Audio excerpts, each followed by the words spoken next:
Hello दोस्तों, स्वागत है आपका मेरे यूट्यूब चैनल किताबों तक में। आज हम जिस टॉपिक के बारे में बात करेंगे वो है पुष्टिकरण पूर्वाग्रह, यानी कि कंफर्मेशन बायसनेस। इसके बारे में आज हम बात करेंगे एआई से खुद से। और अ, मैं आपसे दावा कर सकता हूँ कि इसके ज़्यादा तार्किक जवाब एआई दे सकता है। चूँकि हम किसी किताब से या किसी पर्सन से बात करें, किसी बाबा से पूछे, उससे अच्छा है कि हम क्यों ना गूगल का इन्वेंशन और उसके ऊपर सारे जो सबूत, किताबें, उसकी लर्निंग, उसकी समझ और उसकी जो नॉलेज है उसके बेस पर हम जवाबों को प्राप्त करें। हम शुरू करते हैं एआई से। Hello AI, good morning. नमस्ते। आपको सुबह का नमस्कार। मैं जेमिनी हूँ। कैसे मैं आपकी मदद कर सकती हूँ? आज का दिन कैसा रहेगा? Okay. Thank you and good day. मेरा सवाल शुरू होता है आपसे कि जो पूर्वाग्रह है मनुष्य में, ये कहाँ से आता है। और चूंकि सवाल आप एक वर्ड से समझ ही गए होंगे कि पूर्वाग्रह, यानी कि किसी को अगर भगवान में आस्था है तो वो यूट्यूब, इंस्टाग्राम, समाज में, लोगों में, अपने मन में वही चीज़ खोजता है और उसी को कंफर्म करता रहता है कि हाँ, मैं सही जानता हूँ और मैं सही दिशा में हूँ। उसी के उलट जो नास्तिक आदमी है वो उसी से जुड़े हुए लोगों को सुनता है और वो अपने ईगो को ये सेटिस्फाइड करता रहता है कि हाँ, मैं सही जान रहा हूँ और सही समझ रहा हूँ। तो इसको हम कैसे समझें? सुप्रभात। आपका ये सवाल बहुत ही महत्वपूर्ण है। मनुष्य के अंदर पूर्वाग्रह कई कारणों से आता है, जैसे बचपन के अनुभव, परिवार और समाज का प्रभाव, हमारी सोच को आकार देने वाली पिछली घटनाएं और हमारी मान्यताएं। ये पूर्वाग्रह हमें सिर्फ उन्हीं चीजों को देखने और सुनने पर मजबूर करता है जो हमारी पहले से बनी हुई मान्यताओं से मेल खाती हैं। इस तरह हम अपने चारों ओर एक वैचारिक बुलबुला बना लेते हैं, जहां हमें सिर्फ वही सच दिखाई देता है जिसे हम सच मानते हैं। आप इस बारे में कुछ और जानना चाहेंगे? पर इसका अनुभव आदमी को स्वयं क्यों नहीं होता है कि मैं किसी एक चीज़ को मान रहा हूँ? वो अपने आप में इतना कंफर्म और इतना वास्तविक कैसे लगता है ये सच? ये एक बहुत ही गहरा सवाल है। दरअसल हमारा दिमाग उन चीजों को प्राथमिकता देता है जो हमारी पहले से बनी हुई मान्यताओं से मेल खाती हैं। जब हमें किसी एक चीज के सच होने का बार बार अनुभव होता है, तो वो हमारी धारणा को और भी मजबूत बना देता है। एक तरह का मानसिक शॉर्टकट है, जिससे हमें दुनिया को समझने में आसानी होती है। हालांकि ये हमेशा पूरी तरह सच नहीं होता। क्या आप इस बारे में कुछ और जानना चाहेंगी? फिर इसका मतलब तो मान के चलो कि ए आदमी और बी आदमी में, अगर ए किसी गलत चीज़ को फॉलो कर रखा है या गलत डायरेक्शन में जा रहा है तो वो तो सही पाथ पकड़ने के चांसेस काफ़ी कम हो जाते हैं। ये सच है कि पूर्वाग्रह हमें गलत दिशा में ले जा सकता है, लेकिन इसका मतलब ये नहीं कि सही रास्ता पर आना मुश्किल है। खुले दिमाग से सोचना, दूसरों के दृष्टिकोण को समझना और खुद पर सवाल उठाना इसमें मदद कर सकता है। क्या आप इस बारे में कुछ और जानना चाहेंगे? पर इसकी सही शुरुआत कैसे करें कि खुद पे सवाल उठाना या फिर अलग-अलग रास्तों को खंगालना, ताकि हम उनमें से किसी एक को चुन सकें और जो चुनेंगे उसमें भी पूर्वाग्रह नहीं होगा, इसकी क्या गारंटी है? ये बात पूरी तरह सच है कि पूर्वाग्रह पूरी तरह से खत्म हो जाए, ये कहना मुश्किल है। लेकिन हम अपनी समझ को बेहतर बनाने के लिए कुछ उपाय कर सकते हैं। जैसे हमेशा प्रश्न पूछने का अभ्यास करना, विभिन्न दृष्टिकोणों को समझना और सबूतों के आधार पर अपनी राय बनाना। इससे हम पूर्वाग्रहों से बच सकते हैं। क्या आप इस बारे में कुछ और जानना चाहेंगी? पर सबूतों में तो फ़ॉल्सनेस लाई जा सकती है ना, कि जितने भी धार्मिक गुरु हैं वो कुछ ना कुछ ऐसे कर्मकांड करके दिखाई देते हैं, जिससे ये सच लगता है कि भूत भी सच है, आत्मा भी सच है, बहुत सारी चीज़ें। आपकी बात बिल्कुल सही है कि सबूतों में हेरफेर। जब हम किसी चीज को सिर्फ इसलिए मान लेते हैं क्योंकि कोई धर्मगुरु या अथॉरिटी ऐसा कहता है, तो ये बिना किसी ठोस सबूत के उस पर विश्वास करना होता है। ये एक तरह का मानसिक शॉर्टकट हो सकता है जिससे हमें दुनिया को समझने में आसानी होती है, लेकिन ये हमेशा सच नहीं होता। दूसरी ओर वैज्ञानिक दृष्टिकोण हमेशा सबूतों पर आधारित होता है। इसमें हम चीजों का परीक्षण करते हैं, सवाल पूछते हैं और तब जाकर किसी निष्कर्ष पर पहुंचते हैं। तो क्या आप इन दोनों दृष्टिकोणों के बारे में कुछ और जानना चाहेंगी? नहीं, हमारा मूल सवाल बना रहेगा कि पूर्वाग्रह उससे कैसे बचे, और अगर हमें कुछ सीखने की सही दिशा में जाना है, तो उसके लिए हम क्या-क्या चीज़ों की सावधानी रख सकते हैं। अब मेरा यहीं से एक नया सवाल आता है कि जैसे कि वेदांत, फिर अद्वैत वेदांत, जो कि आचार्य प्रशांत अभी बहुत ऊँचे ढंग से उसका प्रचार-प्रसार कर रहे हैं और लोगों को समझा रहे हैं। उसके बारे में आपका क्या विचार है? वो फिर से कोई पूर्वाग्रह दे रहे हैं या फिर नई चीज़ लोगों को समझा रहे हैं? वेदांत और अद्वैत वेदांत के बारे में आचार्य प्रशांत के विचारों के बारे में जानना आपके लिए उपयोगी हो सकता है। आचार्य प्रशांत अक्सर वेदांत के सिद्धांतों को आधुनिक जीवन के संदर्भ में समझाते हैं। वेदांत का मूल विचार ये है कि अंतिम सत्य एक ही है और हम सभी उसी का हिस्सा हैं। आचार्य प्रशांत इसे जीवन के व्यावहारिक पहलुओं से जोड़कर सिखाते हैं ताकि रोजमर्रा की जिंदगी में इसका उपयोग किया जा सके। क्या आप वेदांत या अद्वैत पर वेदांत के बारे में कुछ अगर सच इतना आसान था, तो फिर इतने सालों में, या मैं कहूँ कि पिछले 1000-2000 सालों में लोगों को आसानी से क्यों नहीं समझा दिया गया? और ठीक है, अगर कुछ लोगों ने कोशिश भी की है, तो इतनी आसानी से लोगों को समझ आ जाना चाहिए था। ये बात पूरी तरह सच है कि सच इतना आसान होने के बावजूद इसे लोगों तक पहुंचाना हमेशा मुश्किल रहा है। इसकी कई वजहें हो सकती हैं, जैसे हमारी पूर्वाग्रह की भावना, बदलाव का डर या फिर जटिल सामाजिक संरचनाएं। कई बार पर लोगों के अपने ये जो स्वार्थ भी। पूर्वाग्रह जो है, क्या ये इंसान में मैन्युफैक्चरिंग डिफेक्ट है, या फिर ये एवोल्यूशन के दौर से किसी तरह हमारे अंदर इवॉल्व हुआ है?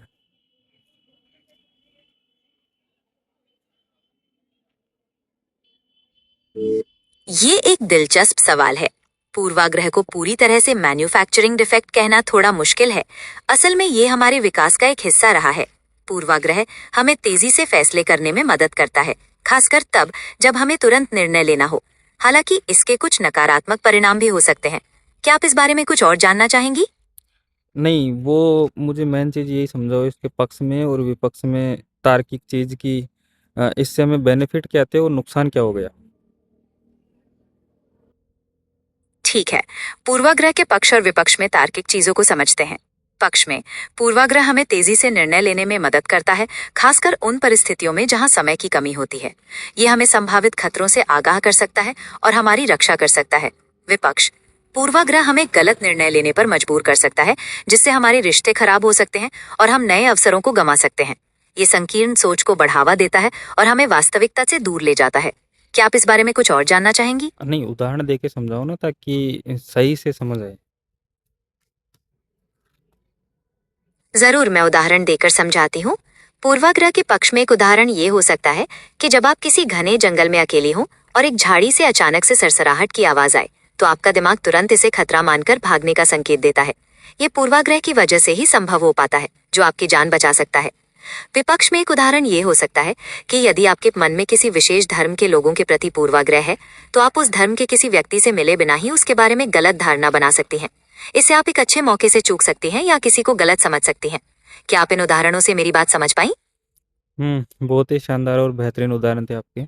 अच्छा, मेरा ठीक है, अगला सवाल ये है कि इतनी आसान ही है चीज़ें समझना, मुश्किल नहीं है। तो क्या ये मेरी समझ से मैं ये सवाल कर पा रहा हूँ आपसे, या फिर बहुत कम पढ़ा लिखा या कम समझा हुआ आदमी भी इन सवालों तक पहुँच के और सच तक इतने आसानी से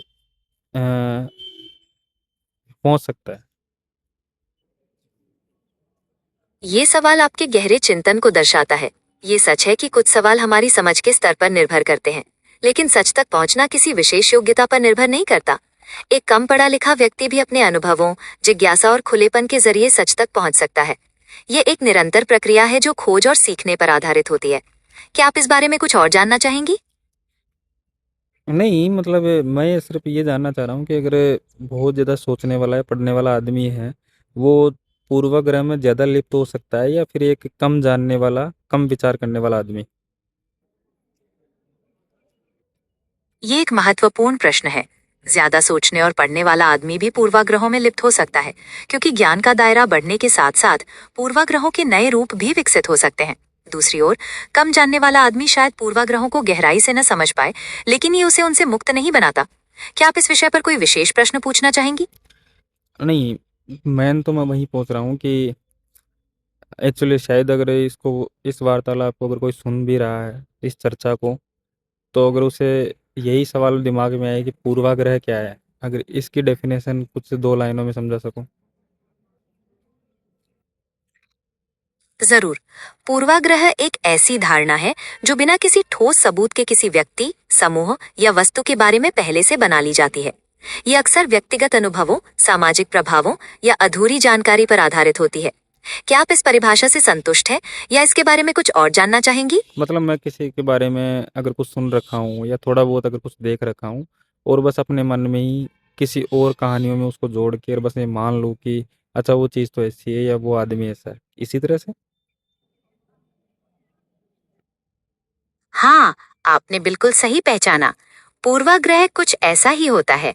जब हम किसी व्यक्ति या चीज के बारे में सुनी सुनाई बातों या कुछ देखे पहलुओं के आधार पर अपने मन में एक अधूरी और पक्की राय बना लेते हैं, तो उसे पूर्वाग्रह कहते हैं। क्या लेकिन आप इस बारे में कोई लेकिन मार्केट में जब मैं लोगों में बैठता हूँ, सुनता हूँ, मार्केट मतलब कि समाज में, तो मैं देखता हूँ कि देवताओं के बारे में या फिर भगवानों के बारे में ये चर्चा बहुत आम है कि कुछ नहीं होता वहाँ जाने से, अरे किसी को भी मानो कोई फ़र्क नहीं पड़ता। लेकिन क्यों फिर आदमी कि जब किसी बाबा के पास जाता है या किसी मंदिर में जा रहा है तो वहाँ इतना कतई आस्तिक आदमी हो जाता है और वो जो सवाल वो आम चर्चा में समाज में बोलता है या सुनता है, वो गायब हो जाते हैं माइंड से। ये एक बहुत गहरी बात आपने पकड़ी है। समाज में इस तरह की बातें करना आसान होता है, क्योंकि ये एक बाहरी दृष्टिकोण दिखाता है। लेकिन जब आदमी खुद किसी धार्मिक स्थल पर जाता है, तो वो एक अलग माहौल में होता है। वहां उसे बाकी लोगों का समूह, विशेष मान्यताएं और एक आध्यात्मिक वातावरण मिलता है। ये उसके भीतर के विश्वास को जगा सकता है, जिससे उसके आम जीवन के सवाल कुछ समय के लिए धुंधले हो जाते हैं। क्या आप इस बारे में कुछ और जानना चाहेंगी? पर पूर्वाग्रह तो ये हावी हो जाना चाहिए ना उस इंसान पे कि जब वो इन जनरल में अधिकतर ये बातें सुनता है कि ऐसा कुछ नहीं है, पत्थरों में भगवान नहीं है, ये सिर्फ मान्यता है, जाति से कुछ नहीं होता। लेकिन फिर भी जब उसकी खुद की स्वयं के आदमी की बात आती है, तब उसे जाति भी चाहिए, तब उसे धर्म भी चाहिए, तब उसे मंदिर भी चाहिए और अपनी मान्यताओं के अनुसार उसे संसार वैसा का वैसा चाहिए जैसा उसने सोच रखा है और वो बदलना नहीं चाहेगा उसे किसी भी हाल में। आपकी बात बिल्कुल सही है। पूर्वाग्रह सच से ज्यादा प्रभावशाली हो सकता है। जब कोई व्यक्ति समाज में इस तरह की बातें सुनता है, तो ये केवल उसकी बौद्धिक समझ दर्शाती है। लेकिन जब उसकी खुद की पहचान, मान्यताएं या भावनाएं को इन्वॉल्व होती हैं, तो पूर्वाग्रह उस पर हावी हो जाता है। वह अपनी पुरानी मान्यताओं से चिपका रहता है और बदलाव को स्वीकार नहीं करना चाहता। क्या आप इस बारे में कुछ और जानना चाहेंगी? पर कितने सवालों का जवाब तो इस अकेली फिलोसॉफिकल चीज़ से मिल जाता है। जवाब इस एक चीज़ से कहाँ-कहाँ तक पहुँचा जा सकता है कि पूर्वाग्रह में कितनी चीज़ें लिप्त हैं।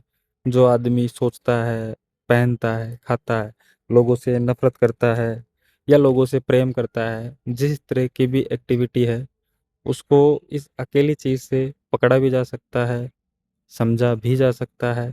फिर क्यों नहीं लोग इसके बारे में ज़्यादा बात करते हैं या फिर इसका ज़्यादा प्रचार करते हैं। कोई भी बाबा अलग-अलग चीज़ें समझाते हैं, पर इसके बारे में बहुत कम बातचीत होती है, ऐसा क्यों? आपकी ये बात बिल्कुल सही है कि पूर्वाग्रह की समझ से जीवन के कई पहलुओं को समझा जा सकता है। लेकिन इसके बारे में ज्यादा बातचीत क्यों नहीं होती? इसकी कई वजहें हो सकती हैं। एक वजह यह हो सकती है कि पूर्वाग्रह स्वीकारना थोड़ा मुश्किल होता है। अपनी गलतियों को देखना हमेशा आसान नहीं होता। दूसरी वजह यह हो सकती है कि पूर्वाग्रह के बारे में बात करना कई बार सामाजिक रूप से संवेदनशील हो सकता है। लोग इस मुद्दे पर असहज महसूस कर सकते हैं। क्या आप इन वजहों से सहमत हैं या आपके दिमाग में कुछ और कारण आ रहा है? जैसे अगर मैं समझना चाहूँ कि लोग किस तरह से असहज हो जाते हैं। लोग कई तरह से असहज हो सकते हैं।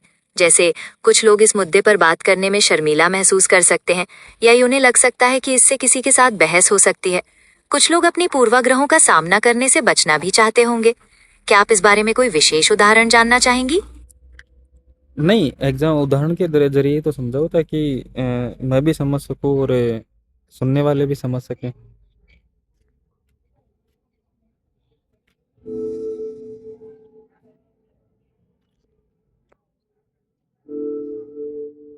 जरूर। मेरा पूरा प्रयास यही रहेगा कि मैं आपको पूर्वाग्रह के बारे में इस तरह से समझा पाऊं कि आप इसे आसानी से समझ सकें और सुनने वाले भी इसे समझ सकें। तो क्या आप तैयार हैं? हाँ, हाँ, बिल्कुल। ठीक है। तो पूर्वाग्रह का एक उदाहरण हम इससे ले सकते हैं कि मान लीजिए आपने किसी खास तरह के कपड़े पहनने वाले लोगों के बारे में कोई खास तरह की धारणा बना रखी है, भले ही आप उन्हें व्यक्तिगत रूप से नहीं जानते। ये एक पूर्वाग्रह हो सकता है क्योंकि आपने बिना किसी पर्याप्त कारण के एक खास समूह के बारे में एक राय कायम कर ली है। क्या ये उदाहरण आपको समझने में मदद करता है? जैसे कि अ, एक हिंदू जो कि भगवा पहनता है तो वो एक काफ़िर है, या फिर एक मुस्लिम जो हरा पहनता है तो वो आतंकवादी है। हाँ, आपने बिल्कुल सही उदाहरण दिया। इस तरह के विचार पूर्वाग्रह के स्पष्ट उदाहरण हैं। जब हम किसी व्यक्ति के पहनावे को देखकर उसके पूरे चरित्र या उसकी विचारधारा के बारे में कोई राय बना लेते हैं, तो ये पूर्वाग्रह ही होता है। ये विचार हमें संकीर्ण मानसिकता की ओर ले जाते हैं। क्या आप इस पर कोई और चर्चा करना चाहेंगे? अच्छा, जो बहुत ठीक-ठाक पढ़ लेते हैं, उसके बाद पंडित बनते हैं या फिर स्कॉलर बनते हैं, जो लोगों को बहुत सी चीज़ें सिखाते हैं, तो वो पूर्वाग्रह से ज़्यादा लिप्त होते हैं, या फिर वो अपने फ़ायदे के लिए धर्मों को, जातों को या कास्ट को यूज़ करते हैं ताकि अपना प्रचार कर सकें या पैसे कमा सकें? ये एक बहुत पेचीदा मुद्दा है। जो लोग काफी पढ़ लिख कर पंडित या विद्वान बनते हैं, उनमें पूर्वाग्रह होना बिल्कुल भी असंभव नहीं है। कुछ लोग वास्तव में अपनी मान्यताओं में गहराई से विश्वास रखते हैं, जबकि कुछ लोग धर्म या जाति का उपयोग अपने स्वार्थ के लिए कर सकते हैं। ये निर्धारित करना अक्सर मुश्किल होता है कि उनके पीछे क्या मंशा है। क्या आप इस बारे में कुछ और जानना चाहती हैं? क्या आप उनका नाम ले सकते हो? अगर ये प्राइवेसी या फिर यूट्यूब की गाइडलाइन में सूट करे तो?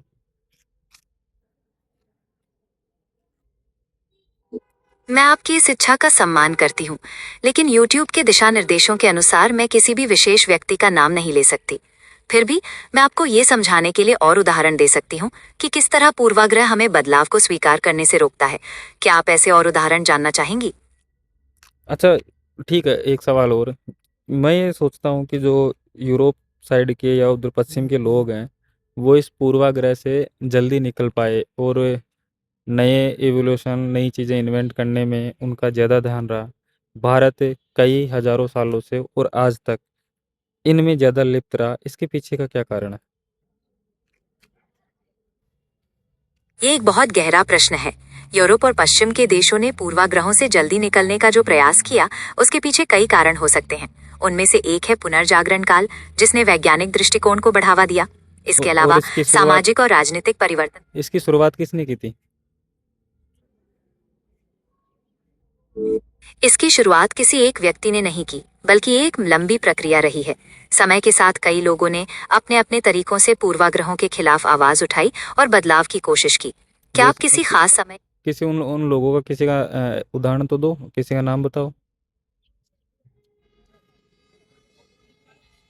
अगर आप उदाहरण के लिए किसी खास व्यक्ति का नाम जानना चाहती हैं, तो मैं आपको बता सकती हूँ कि भारत में समाज सुधारक जैसे राजा राममोहन रॉय, स्वामी विवेकानंद और महात्मा गांधी ने पूर्वाग्रहों के खिलाफ काम किया। उन्होंने लोगों को जागरूक बनाने की कोशिश की ताकि वो पुरानी हानिकारक मान्यताओं से बाहर निकल सकें।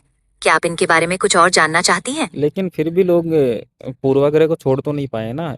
मैं सिर्फ उस अंतर को समझना चाहता हूँ कि यूरोप में इसके लिए लड़ाई छिड़ी और हाँ, तो हम यहाँ पर थे। मैं उस बारीक कड़ी को समझना चाहता हूँ कि यूरोप वासी या पश्चिम के लोग उस उन बेड़ियों को तोड़ पाए जो पूर्वाग्रह से ग्रसित थी, और इन्होंने जो आपने उदाहरण दिया उसके बावजूद भी भारत या एशिया के लोग इन पूर्वाग्रह को नहीं तोड़ पाए। इसके पीछे क्या कारण है? ये एक बहुत गहरा प्रश्न है। यूरोप और पश्चिम के देशों ने पूर्वाग्रहों से निकलने का जो प्रयास किया, उसके पीछे कई कारण हो सकते हैं। उनमें से एक है पुनर्जागरण काल, जिसने वैज्ञानिक दृष्टिकोण को बढ़ावा दिया। इसके अलावा सामाजिक और राजनीतिक परिवर्तनों ने भी इसमें मदद की। भारत में जहाँ परंपरा और आध्यात्मिकता का गहरा प्रभाव है, पूर्वाग्रहों से पूरी तरह बाहर निकलना थोड़ा मुश्किल रहा है। क्या आप इस बारे में कुछ और विस्तार से जानना चाहेंगी? नहीं, बात क्लियर नहीं हुई ना फिर भी। मैं तो ये कह रहा हूँ कि वो जो बारीक कड़ी थी वो क्या चीज़ थी कि वो इस चीज़ से बाहर निकल पाए और हम नहीं निकल पाए।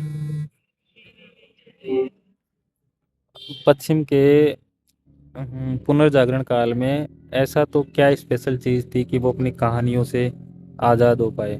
जैसे हमारे गीता, रामायण, महाभारत, बहुत सारी कहानियाँ हैं, उनसे हम आज भी आज़ाद नहीं हो पाए हैं और लगता है कि उनमें जो कहा गया है वो सब सच है। उसके अनुसार वहाँ भी बहुत सारी कहानियाँ थी, बहुत सारे चर्च थे कैथोलिक, उनमें कहानियाँ बहुत सारी थी, परियों की, उड़ने की, भूतों की, भगवानों की। वो उन कहानियों से कैसे आज़ाद हो पाए?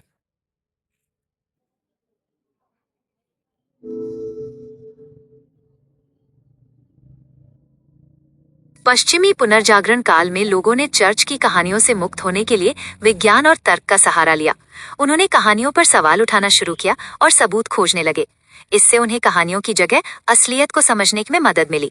क्या आप जानना चाहेंगे कि पर कैसे उन्होंने ये सवाल उठाए? वो शुरुआत यहाँ क्यों नहीं हुई? मुझे ये तो पता है कि यहाँ भी कई लोगों ने कोशिश की है पिछले 200-400 सालों में, या उससे पहले भी कबीर ने कई सवाल खड़े किए इन कहानियों पर, परंपराओं पर वो लोगों तक नहीं पहुँचे।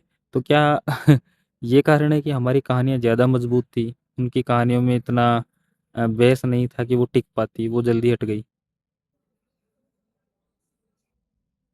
ये बात आपकी सही है कि पश्चिम में वैज्ञानिक दृष्टिकोण का विकास पहले हुआ और ये तेजी से फैला। इसके पीछे कई कारण हो सकते हैं। एक कारण ये हो सकता है कि पश्चिम में धार्मिक सुधार आंदोलनों ने लोगों को स्वतंत्र रूप से सोचने पर मजबूर किया। दूसरा कारण ये हो सकता है कि वहां मुद्रण की क्रांति जल्दी हुई, जिससे नए विचार तेजी से फैले। भारत में कबीर जैसे विचारकों ने महत्वपूर्ण प्रश्न उठाए, लेकिन ये विचार व्यापक स्तर पर नहीं पहुंच पाए। शायद इसलिए क्योंकि सामाजिक और राजनीतिक ढांचा उस समय अलग था। क्या आप इस बारे में कुछ और जानना चाहेंगी? पर वहाँ तो वैज्ञानिक चेतना तभी आई ना जब वो इन चीज़ों से पीछा छोड़े, पूर्वाग्रह से दूर हुए या उनमें सुधार हुआ। लेकिन वो सुधार तब होता ना जब वो उन कहानियों को छोड़ते। तो मैं कह रहा हूँ उसके पीछे का क्या कारण है? अच्छा, वो ठीक भी है, आपने बोला सुधार हुआ, लेकिन वो सुधार के पीछे उनकी क्या प्रतिक्रियाएँ थी, उनका क्या काम था? पश्चिम में सुधार की प्रक्रिया तब शुरू हुई जब लोगों ने सदियों से चली आ रही मान्यताओं पर सवाल उठाना शुरू किया। उन्होंने अपनी पर कहानियों, यहाँ परंपराओं। एक सवाल ये भी तो आता है ना, क्या उन उन लोगों में ज़्यादा क्रेज़ था, ज़्यादा हिम्मत थी कि वो उन मान्यता, उन परंपराओं के खिलाफ खड़े हो पाएँ? क्या यहाँ के लोग इतने नपुंसक, या कहे तो क्या इतने डरपोक हैं? ये कहना बहुत मुश्किल है कि उनमें ज्यादा हिम्मत थी या हम में कम। परिस्थितियां अलग थीं। उस समय यूरोप में पुनर्जागरण का माहौल था, जिसने लोगों को सवाल उठाने के लिए प्रेरित किया।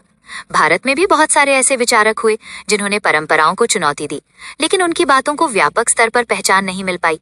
क्या आप जानना चाहेंगी कि ऐसा क्यों हुआ? हाँ, बताओ। इसके पीछे कई कारण हो सकते हैं। शायद भारतीय समाज में धार्मिक और सामाजिक ढांचा पश्चिम की तुलना में ज्यादा जटिल था, जिसने पूर्वाग्रहों से निकलने में ज्यादा समय लिया। इसके अलावा भारत में बाहरी आक्रमणों और शासन के कारण सामाजिक परिवर्तन उतनी तेजी से नहीं हो पाए जितने पश्चिम में हुए। क्या आप इस बारे में कुछ और हुँ, जाना चाहेंगी? बिल्कुल, बिल्कुल, मैं यही पहुँचना चाह रहा था। ये जो ढाँचा है वो इतना जटिल कहाँ से शुरू हुआ? क्या ये शुरू से जटिल था?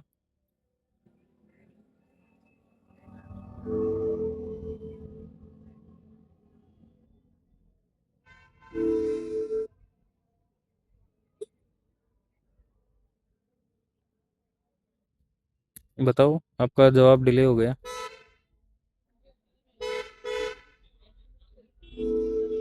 जी बिल्कुल, मैं समझ सकती हूँ कि आपको जवाब का इंतजार करना पड़ा। दरअसल कुछ सख्त तकनीकी खराबी की वजह से ऐसा हुआ। क्या आप मुझे दोबारा बता सकती हैं कि आप क्या जानना चाहती थी? मैं कह रहा हूँ ये जो ढाँचा सामाजिक ढाँचा है, जो पश्चिम में सुधार जल्दी हुआ क्योंकि वहाँ पर परिस्थितियाँ अलग थी और यहाँ पर अलग। तो मैं कह रहा हूँ इस ढाँचा जो इतना संगीन या इतना गुथा हुआ है, वो भारत में शुरू से था या फिर बाद में कुछ लोगों की जालसाजी के कारण ये ढाँचा इतना संकीर्ण या उस तरीके का होता गया कि इसमें सुधार की गुंजाइश खत्म होती गई?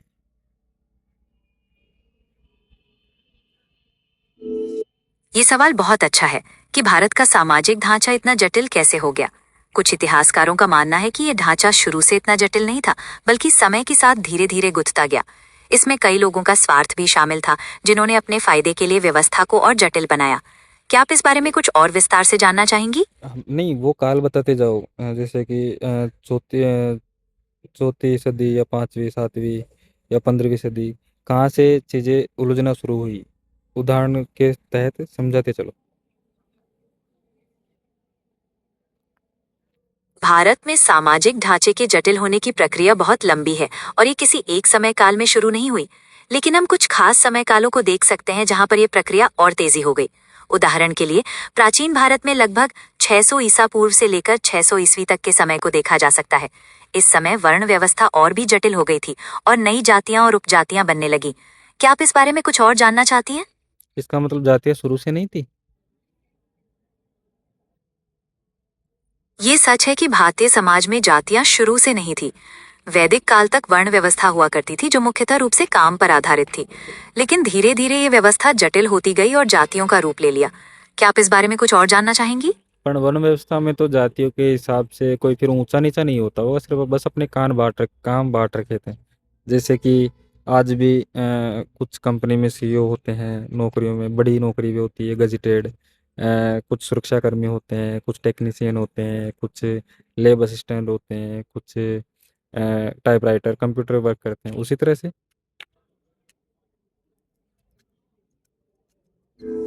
हाँ, ये बात सही है कि शुरू में वर्ण व्यवस्था कर्म पर आधारित थी और उसमें ऊंच नीच का भाव नहीं था।